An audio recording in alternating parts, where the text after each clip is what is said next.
رسول الله محمد بن عبد الله وعلى آله وأصحابه وأزواجه وذرياته وأهل بيته الكرام ثم إلى مؤلف هذا الكتاب وإلى أرواح مشايخنا ومشايخ مشايخنا وإلى أرواح من أحسن إلينا ومن أوصانا بالدعاء ومن ليس له زائر لنا ولأحبابنا شيء لله لهم الفاتحة. أعوذ بالله من الشيطان الرجيم. بسم الله الرحمن الرحيم. الحمد لله رب العالمين الرحمن الرحيم مالك يوم الدين. إياك نعبد وإياك نستعين.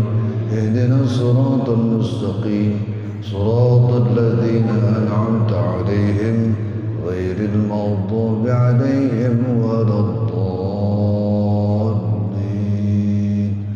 رب اغفر لنا ولوالدينا آمين.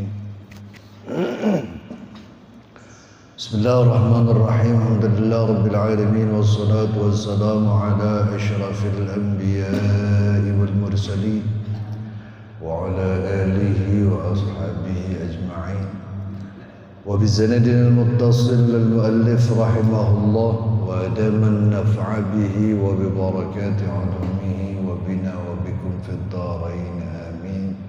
رضي الله عني وعنكم. قال رسول الله صلى الله عليه وآله وسلم في حديثه الشريف: بسم الله الرحمن الرحيم. أفضل ما قلته أنا والنبيون من قبلي لا إله إلا الله وحده لا شريك له. صدق رسول الله صلى الله عليه وآله وسلم. حضرات الأساتذة الأحبة والحاضرين والحاضرات رحمكم الله. Mari sama-sama kita panjatkan puji dan syukur kehadrat Allah Subhanahu wa taala, Zat yang telah melimpahkan dan menganugerahkan begitu banyak karunia dan nikmat-Nya kepada kita semua. Terutama karunia dan nikmat-Nya berupa iman dan Islam serta sehat dan afiat. Dan tentu saja berkat terpadunya beberapa nikmat tadi, maka dengan mudah, dengan ringan kita dapat melangkahkan kaki, mengayunkan tangan menuju tempat penuh barakah ini dalam rangka menunaikan salah satu tugas dan kewajiban kita, yaitu talabul ilm.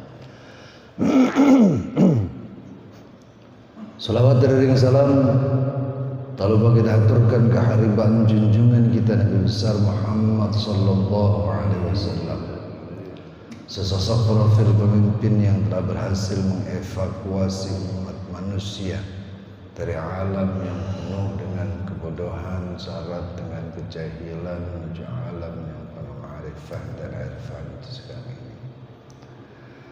Hadirin, kajian kita pagi ini sampai pada mautu fadilatut tahlil, di mana sebelumnya kita sudah membahas fadilah majalis zikr, keutamaan majlis-majlis zikir.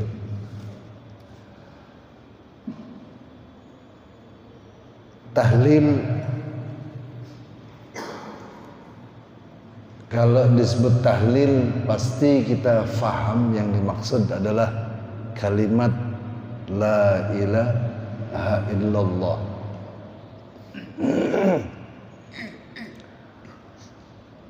Tahlil itu sendiri adalah bentuk masdar dari kata halala yuhallilu tahlilan. Artinya melafalkan atau melafazkan kalimat la ilaha illallah. Kalimat ini memiliki fadilah yang luar biasa, sehingga Rasulullah selalu mengajarkan para sahabat dan pengikutnya para sahabat dan umatnya untuk banyak-banyak melafalkan kalimat ini. Begitu banyak hadis yang disitir oleh Al-Ghazali tentang fadilah tahlil ini. Di antaranya qala sallallahu alaihi wasallam afdalu ma qultuhu ana wan nabiyyun min qabli la ilaha illallah wahdahu la syarikalah. Seafdal yang aku ucapkan atau ucapan yang paling afdal yang aku ucapkan bersama nabi-nabi sebelumku, la ilaha illallah, tiada Tuhan selain Allah, wahdahu la syarikalah, zat yang maha esa dan tidak ada sekutu bagi Allah subhanahu wa ta'ala. Jadi zikir yang paling afdal adalah kalimat la ilaha illallah. Gampang apa susah? Enteng apa berat? Berapa banyak kita ucapkan dalam sehari? Kita kan bilangnya enteng, bilangnya gampang, cuman kagak pernah ngucapin, itu biasa.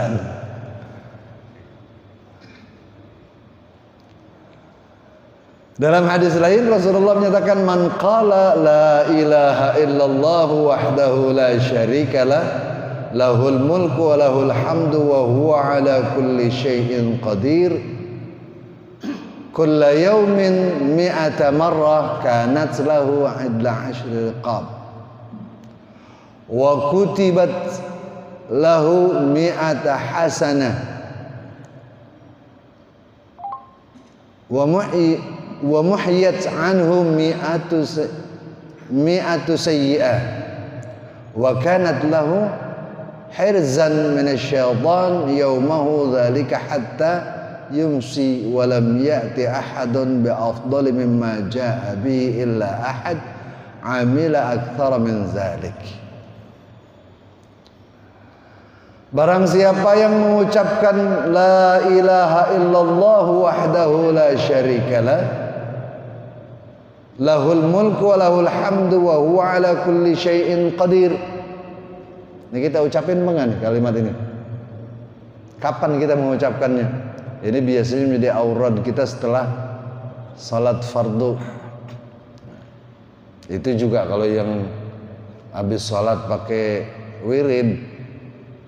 Kalau habis salat enggak pakai wirid ya berarti jarang-jarang mengucapkan kalimat ini. Barang siapa yang mengucapkannya 100 kali dalam sehari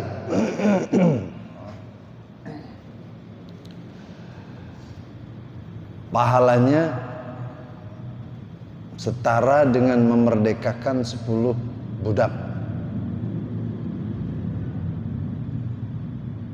Mahal apa murah ini kira-kira?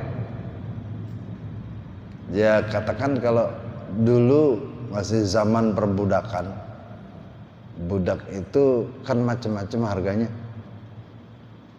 Kalau yang kompetensinya banyak, punya kemampuan banyak, atau ilmunya ada gitu, harganya pasti lebih mahal. Tapi kalau yang standar aja lebih murah.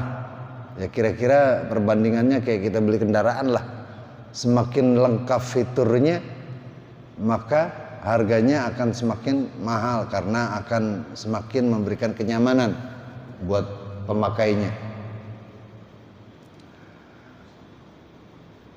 Wa kutibat lahu mi'atu hasanah, dan Allah akan mencatatkan untuknya 100 kebaikan. Wa muhiyat anhu mi'atu sayyi'ah, dan akan Allah hapus darinya 100 keburukan. Wa kanat lahu arzan minasyaitan, dan ini menjadi pelindung baginya dari setan. Ini yang biasanya kita selalu kalah sama setan. Kita seringan kalah, seringan menang. Rasanya seringan kalah kita. Hal yang sepele aja kita sama setan kalah. Padahal Rasulullah sudah menunjukkan kita bahwa sesungguhnya tipu daya setan itu lemah. Kalau Rasulullah mengatakan tipu daya setan lemah, sementara kita kalah melulu, berarti kita lebih lemah lagi. Harusnya kita lebih kuat. Dan untuk bisa melindungi diri dari godaan setan supaya nggak kalah sama setan, nih banyak-banyak ucapkan ini. La ilaha illallah wahdahu la syarikalah, lahul mulku wa lahul hamdu wa huwa ala kulli syai'in qadir. Enggak pakai yuhi ya, kan ada yuhi. Nanti ada lagi di riwayat yang lain.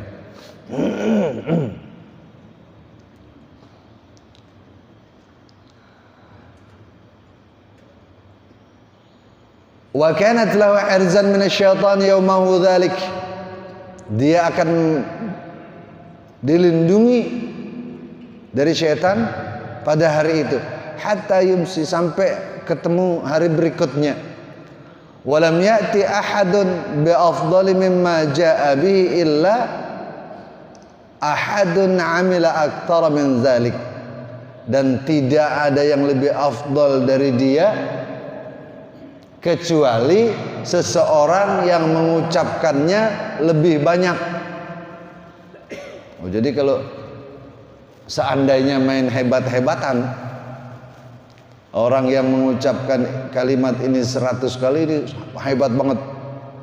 Enggak ada yang lebih hebat dari dia kecuali ada seseorang yang mengucapkannya lebih banyak. Misalnya kita udah baca ini 100 kali, ada lagi yang mengucapkan itu, membaca itu lebih dari 100 kali, maka kita dikalahkan oleh dia seandainya main hebat-hebatan. Tapi biasanya orang zikir mah nggak ada yang merasa hebat-hebatan pada yang lain. Kalau ada yang kayak begitu, ini zikirnya nggak ikhlas namanya. Bukan cuma zikir doang, ibadah apa aja, kalau kemudian ibadahnya menganggap dirinya lebih baik dari orang lain, ini menunjukkan ibadahnya masih belum lurus, niatnya masih belum tepat. Hati-hati, ini setan paling pintar. Misalnya orang lain kita anggap nggak rajin sholat tahajud, sementara kita lebih rajin. Kemudian dengan tahajud yang kita lakukan itu, kita merasa lebih baik dari orang lain. Ini sifat setan bukan? Apalagi kalau sampai keluar pernyataannya dari mulut kita. Misalnya kita menganggap orang, lu mau gak ada apa-apanya udah mau gua. Lah gua mah tiap malam tahajud, lu buru-buru tahajud. Yang wajib aja kelewat melulu. Berarti merasa lebih hebat dari orang lain. Padahal kita kan nggak tahu apa yang dilakukan orang lain terhadap Tuhannya, kita nggak tahu. Siapa tahu zahirnya kita lihat dia nggak pernah ibadah, tapi hatinya selalu connect dengan Allah Subhanahu wa Ta'ala. Dia ibadah saat kita tidak melihatnya. Bisa jadi kedekatannya kepada Allah lebih bagus dia ketimbang kita. Makanya soal ibadah mah udah nggak usah dibanding-bandingin dah. Kita lakukan ikhlas karena Allah, dan jangan pernah merasa lebih baik dari siapapun dengan ibadah yang kita lakukan.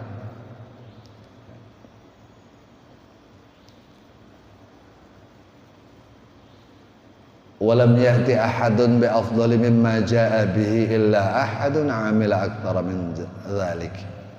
Tidak ada yang lebih afdal dari dia kecuali seseorang yang membacanya lebih banyak dari jumlah tersebut. Wa qala sallallahu alaihi wasallam, ma min 'abdin tawadda'a fa ahsana al-wudu' thumma rafa'a tarfahu ila as-sama' fa qala ashhadu an la ilaha illallah wahdahu la syarika lah wa ashhadu anna muhammadan 'abduhu wa rasuluhu illa futihat lahu abwabul jannah yadkhulu min ayyuha syaa.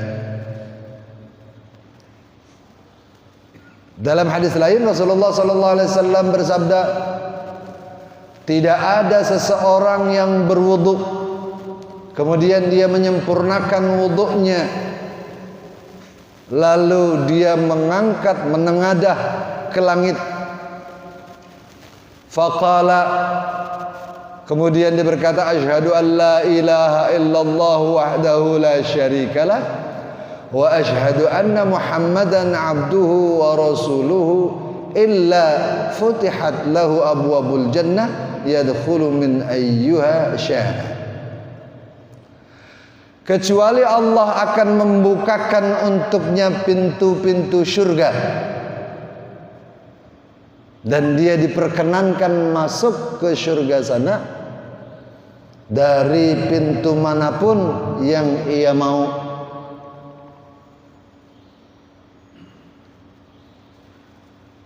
Kitanya masih di dunia, masih hidup, tapi Allah sudah sediakan, Allah sudah bukakan pintunya untuk kita. Untuk orang yang mengucapkan asyhadu an la ilaha illallah wahdahu la syarikalah wa anna muhammadan abduhu wa rasuluh. Gampang apa susah? Hafal apa enggak kira-kira? Enggak ada yang enggak hafal, semuanya hafal. Cuman kelupaan melulu. Boro-boro baca ini, orang wudunya juga udah terburu-buru aja. Bagaimana enggak terburu-buru, berangkat dari rumah udah qomat, belum wudu lagi. Sempet enggak baca doa kira-kira? Paling kepikiran dalam benak kita, ya kalau doa dulu ketinggalan rakaat ini. Padahal kalau kita menyempatkan untuk membacanya luar biasa. Allah bukakan pintu surga dan Allah persilahkan dari pintu yang mana aja mau masuk silakan. Berarti kan kayak rumah kita. Kalau rumah kita mau masuk dari pintu mana aja, ada yang larang nggak? Nggak ada. Artinya apa? Kalimat tahlil adalah password untuk bisa masuk ke dalam surga. Begitu banyak hadis yang dikutip di sini. Cuma masalahnya kita tidak ingin membiasakan diri. Kemarin-kemarin mungkin karena belum tahu ilmunya. Semoga setelah ini kita membiasakan apa yang diajarkan oleh Rasulullah sallallahu alaihi wasallam agar kita istimewa di hadapan Allah Subhanahu wa taala. Kalau udah istimewa di hadapan Allah, luar biasa. Di hadapan manusia istimewa dibanding istimewa di hadapan Allah, hebat mana? Manusia sementara paling kita dianggap hebat oleh manusia saat kita berkuasa, saat kita punya jabatan, saat stratifikasi sosial kita bagus. Tapi ketika itu hilang, dihargai nggak kita? Rasanya enggak. Tapi ketika kita mendapat kemuliaan di sisi Allah karena apa yang kita lakukan, ini akan jauh lebih hebat dari apapun. Kalau Allah saja sudah memuliakan kita, maka tidak mustahil makhluk-makhluk yang Allah ciptakan yang lainnya Allah perintahkan untuk memuliakan kita. Makanya kan kalau kita bertariqah, masuk dalam sebuah tariqah, itu pasti auratnya banyak melafalkan kalimat tahlil ini. Talqin zikir la ilaha illallah, talqin tahlil. Bahkan kalau lagi riyadhah untuk mendekatkan diri kepada Allah nggak pakai dihitung, ucapin sebanyak-banyaknya. Kalau kita kan biasanya ngitung, udah banyak banget ini, terpahalanya kebanyakan, berhenti dah. Padahal kalau duit, pernah nggak kita merasa kebanyakan? Nggak pernah kayaknya. Jangankan yang punya sedikit, yang punya banyak aja masih pengen lebih banyak lagi, lebih banyak lagi, lebih banyak lagi.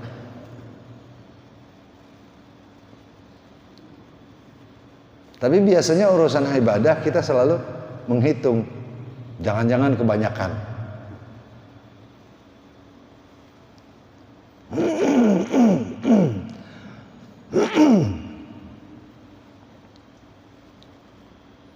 Wa qala sallallahu alaihi wasallam laisa ala ahli la ilaha illallah wahsyatun fi quburihim wala fi nusyurihim ka'anni anzuru ilaihim 'inda sayhah yanfuduna ru'usahum min at-turab wa yaqulun alhamdulillahilladzi adhhaba 'anna al-hazan inna rabbana laghafurun syakur. Tidak ada bagi orang yang sering melafalkan la ilaha illallah, yang masuk dalam kategori ahli la ilaha illallah. Ini yang dimaksud ahli ini, dia sangat akrab dengan kalimat ini karena sering melafalkannya. Wahsyatun fi quburihim, sesuatu yang buruk dalam kuburnya nggak ada.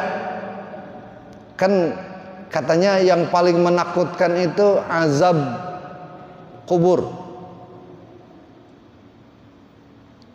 Azab kubur itu sangat dahsyat, dan ini menjadi muqaddimah bagi penetapan hukum seseorang.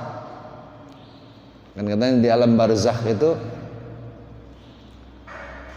ketika kita diinterogasi oleh Munkar dan Nakir, pertanyaannya kita udah tahu, soalnya udah bocor. Harusnya ketika kita udah tahu pertanyaannya, ketika kita sudah tahu soalnya, harusnya kita bisa menjawabnya dengan baik dan benar. Atau kalau enggak, kita hafalin aja jawabannya dari sekarang. Cuman sayangnya hafalan enggak akan berfungsi. Yang akan memberikan fungsi kemampuan kita untuk menjawab adalah tergantung iman dan amal kita. Dan orang yang melafalkan kalimatut tahlil ini menunjukkan level keimanannya kepada Allah Subhanahu wa taala, menunjukkan level keyakinannya kepada Allah Subhanahu wa taala. Maka ketika semakin banyak seseorang mengikrarkan diri dengan membaca tahlil, mengucapkan la ilaha illallah, ini akan memberikan efek yang bagus untuk kehidupannya. Bukan hanya kehidupan dunia, bahkan sekaligus kehidupan akhirat. Dan bahkan di alam kuburnya dia tidak akan ketemu dengan sesuatu yang buruk, yang tidak menyenangkan. Ya, kita mulai banyak-banyak mengucapkan kalimat la ilaha illallah. Siapa tahu jangan siapa tahu. Dengan keyakinan apa yang diajarkan oleh Rasulullah sallallahu alaihi wasallam bisa mengantarkan kita pada ridhonya Allah Subhanahu wa taala. Gampang ngucapinnya, enteng. Enggak mesti sembari duduk di sejadah tiap hari, enggak kemana-mana, di rumah aja la ilaha illallah, la ilaha illallah. Enggak mesti kayak gitu.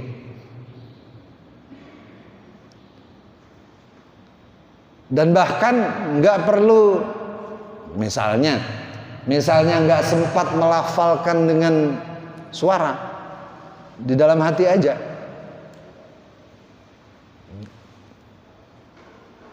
Meskipun kalau mengucapkannya dengan suara ini lebih baik buat orang-orang awam dan pemula kayak kita.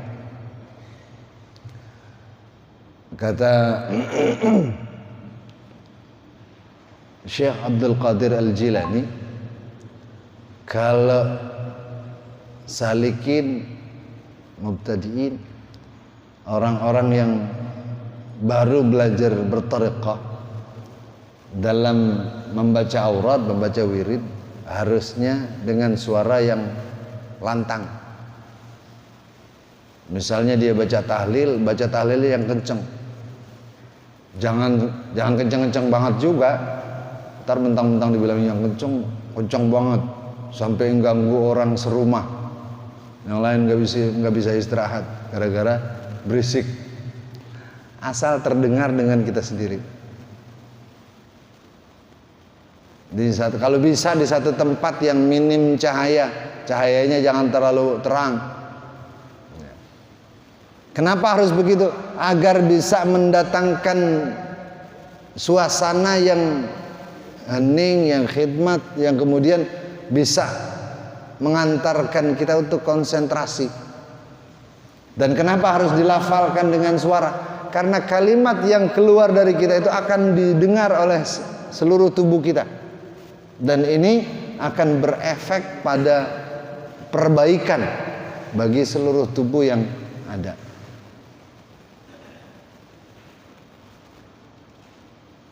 Jadi bagusnya dengan suara yang kencang. Bahkan dalam satu riwayat, kalau baca la ilaha illallah, lafzul jalalahnya dipanjangin. Misalnya la ilaha illallah.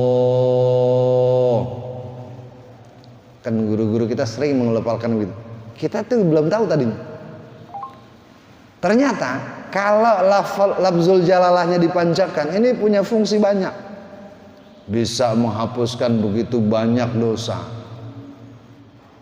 Bisa mendatangkan begitu banyak pahala. Dan bahkan pahalanya bukan hanya sampai di kita, ke orang-orang tua kita, kakek, nenek kita, itu bisa kebagian.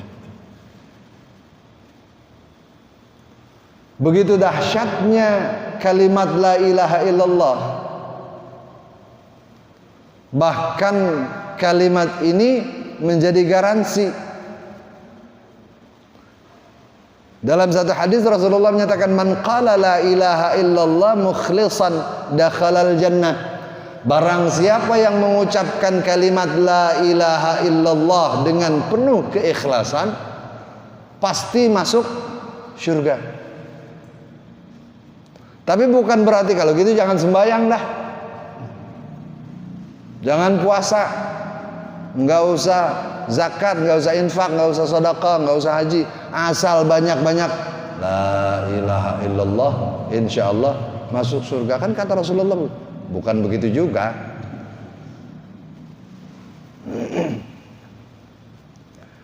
Kewajiban lain tetap kita kerjakan sesuai juklak dan juknisnya, sesuai dengan petunjuk pelaksanaan dan petunjuk teknisnya. Kalimat tahlil ini kita baca agar bisa menggaransi. Bahkan dalam riwayat lain, seseorang yang akhir kalimat yang keluar dari mulutnya la ilaha illallah pasti masuk surga. Jangankan yang sering, yang cuman sekali aja mengucapkan la ilaha illallah, mengucapkan syahadat lah.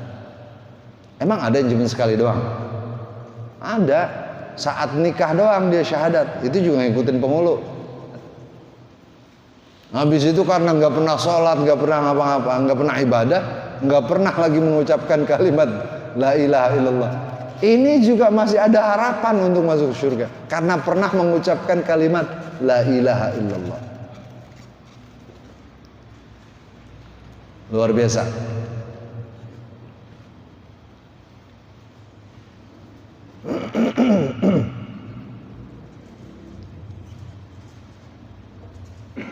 Wa yaqulun, dan orang-orang yang sering mengucapkan kalimat la ilaha illallah tadi, alhamdulillahilladzi adhaba 'anna hazan inna rabbana laghafurun syakur.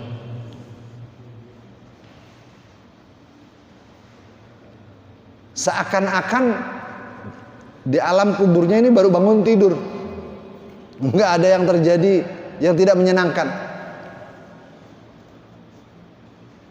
Jadi perjalanan kehidupan alam barzakhnya berjalan mulus, normal, tanpa sesuatu yang tidak mengenakan. Kalau sering mengucap tahlil. Dan ini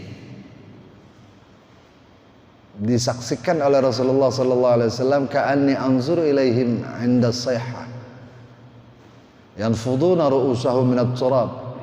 Aku melihat mereka saat mereka terbangun, mereka menggelengkan kepalanya dari turab, dari tanah. Wa yaqulun, mereka mengucapkan kalimat tadi, alhamdulillahilladzi adhaba 'anna al-hazan inna rabbana laghafurun syakur. Wa qala aidan li Abi Hurairah, pesan Rasulullah sallallahu alaihi wasallam kepada salah seorang sahabatnya Abu Hurairah, ya Abu Hurairah, inna kulla hasanatin ta'maluha tuzanu yaumal qiyamah. Wahai Abu Hurairah, sesungguhnya setiap amal baik yang kau lakukan nanti di hari kiamat akan ditimbang. Amal apa saja yang merupakan kebaikan di akhirat nanti akan ditimbang. Tetapi ada satu hal yang tidak ditimbang.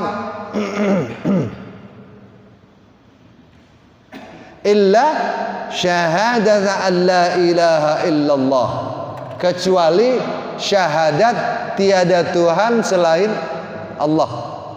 Ini enggak ditimbang. Kalau amal yang lain ditimbang, sementara syahadat tidak ditimbang. Kenapa? Alasannya, fa innaha la tud'u fil mizan. Syahadat itu tidak akan diletakkan di neraca, di timbangan. Li'annaha law wada'at fi mizan man qalaha sadiqan wa wada'atis samawati sab' wal araduna sab' ma fihinna kana la ilaha illallah arjah min dzalik. Karena bagi orang yang mengucapkan syahadat, seandainya syahadat itu diletakkan di timbangan, bagi orang yang mengucapkannya dengan benar dan kemudian diletakkan di langit dan di bumi, di 7 lapis langit dan 7 lapis bumi, ditaruh di timbangan, maka kalimat la ilaha illallah jauh lebih berat ketimbang apa yang ada di jagat raya ini. Hebat gak itu?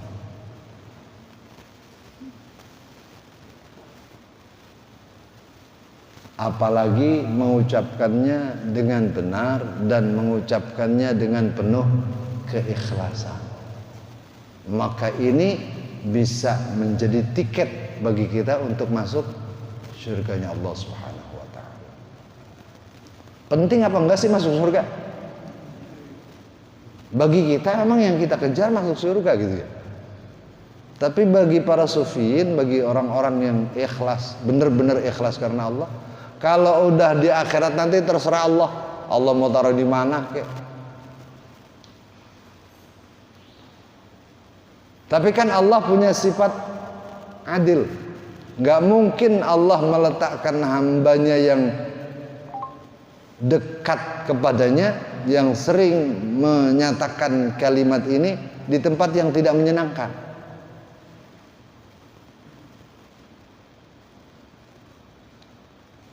Kalaupun biasanya orang takut masuk neraka, tapi dengan izin Allah, dengan ridha Allah, neraka yang katanya panas itu bisa nggak panas buat orang-orang yang dapat ridhanya Allah. Contoh, malaikat yang bertugas menyiksa hamba-hamba Allah yang maksiat di neraka, kepanasan nggak dia? Loh, kalau dia kepanasan juga maka gak bisa jalanin tugas. Karena masuk nerakanya diizin oleh Allah, maka apa yang berlaku bagi para maksiat tidak berlaku bagi mereka. Ya siapa tahu dengan mengucap la ilaha illallah, kalaupun kita nggak pantas masuk surga misalnya, katakanlah masuk neraka, tapi di nerakanya nggak panas dah. Tapi kan garansinya bukan itu. Kata Rasulullah, orang-orang yang mengucapkan la ilaha illallah pasti masuk surga. Terakhir, wa qala Rasulullah sallallahu alaihi wasallam, ya Aba Hurairah, laqinil mauta syahadata an la ilaha illallah fa innaha tahdimudz dzunub hadman. Rasulullah sallallahu alaihi wasallam berpesan pada Abu Hurairah, ya Aba Hurairah, wahai Abu Hurairah, talqinlah. Tahu talqin? Kan kalau orang baru dikubur, biasanya kalau tradisi di kita, kalau ditutup tanah udah rata, tanahnya udah rata, ditalqin dulu, dituntun dulu, diajarin dulu. Wahai saudaraku yang baru saja dimakamkan, sekarang kau berada di alam barzakh. Setelah ini akan datang 2 orang malaikat kepadamu. Jika mereka bertanya kepadamu, qul lahumma bilisanin fasih wa i'tiqadin sahih. Kalau dua-duanya bertanya padamu, maka jawablah dengan lidah yang fasih dan dengan i'tiqad yang benar. Paling pertanyaannya, marrabbuka, siapa Tuhanmu? Jawab, Allahu Rabbi. Ini namanya ditalqin. Artinya diajarkan, dituntun untuk bisa melafalkan itu. Orang-orang yang mati disuruh talqin oleh Rasulullah, diajarkan talqin oleh Rasulullah, ajarkan syahadat. Kenapa? Fa innaha tahdumudz dzunub hadman. Karena kalimat syahadat la ilaha illallah itu bisa menghancurkan dosa sehancur-hancurnya. Kayak kita punya batu ginjal kena laser, hancur gak? Kalau kita punya dosa, supaya dosanya hancur, banyak-banyak bertahlil, banyak-banyak bersyahadat, syahadat tauhid. Rupanya Abu Hurairah penasaran, itu kan buat yang mati, bagaimana buat yang hidup?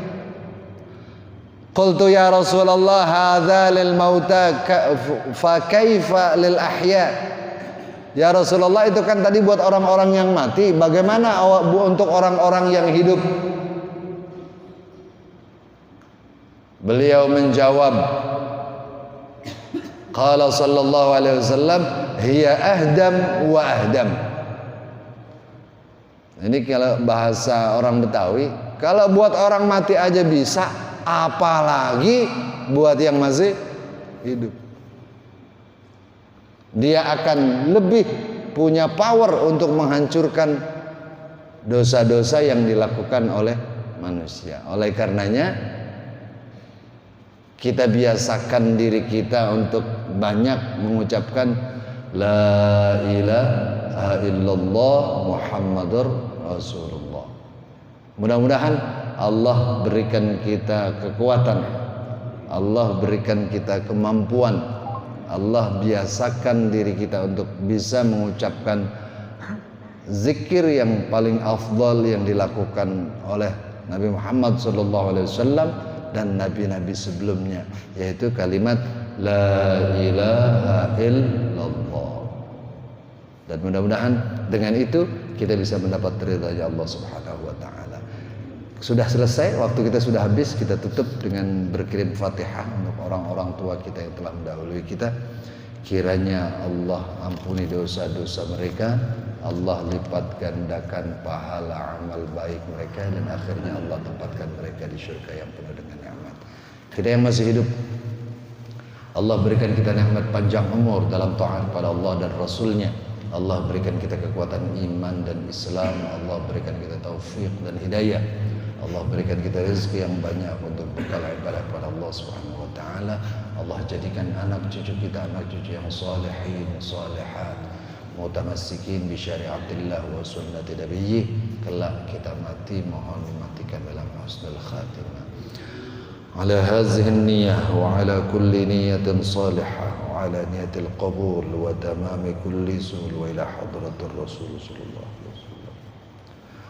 Syai'un lillahi lahumul Fatihah. أعوذ بالله من الشيطان الرجيم. بسم الله الرحمن الرحيم. الحمد لله رب العالمين الرحمن الرحيم مالك يوم الدين. إياك نعبد وإياك نستعين. اهدنا الصراط المستقيم صراط الذين أنعمت عليهم غير المغضوب عليهم ولا الضالين.